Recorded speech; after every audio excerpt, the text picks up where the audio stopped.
রেলপথ মন্ত্রণালয়ের মাননীয় উপদেষ্টা জনাব মোহাম্মদ ফজল কবির খান সাহেব যেই দৃষ্টান্ত স্থাপন করলেন, আইন নাই, রেলওয়ের জমি কাউকে লিজ দেওয়ার বিধান নাই, স্পেশাল কনসিডারেশনে তিনি যে এটা মন্দির এবং মসজিদের জন্য জায়গা বরাদ্দ দিলেন, এটা বাংলাদেশে সাম্প্রদায়িক সম্প্রীতি এবং সৌহার্দ্যের একটা অনন্য নজির হিসেবে টিকে থাকবে।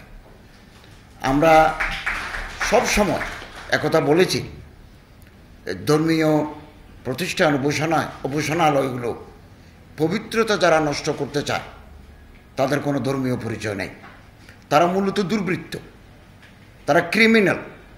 আমরা ক্রিমিনালদের কোনো প্রকার ছাড় দিতে প্রস্তুত নই।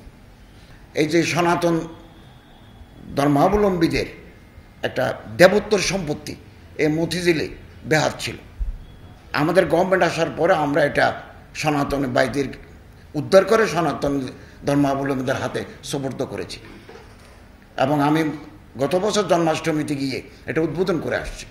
আমি আপনাদেরকে আশ্বস্ত করছি, যে সমস্ত দেবোত্তর সম্পত্তি বেদখল, যদি কোর্টে মামলা না থাকে, দলিল স্পষ্ট থাকে, কোনো ধরনের কোনো কনফিউশন যেন না থাকে, ল্যান্ড ডিসপিউট যদি না থাকে, আপনারা ধর্ম মন্ত্রণালয়ের সাথে যোগাযোগ করুন, আমাদের হিন্দু কল্যাণ ট্রাস্ট আছে তার সাথে যোগাযোগ করুন।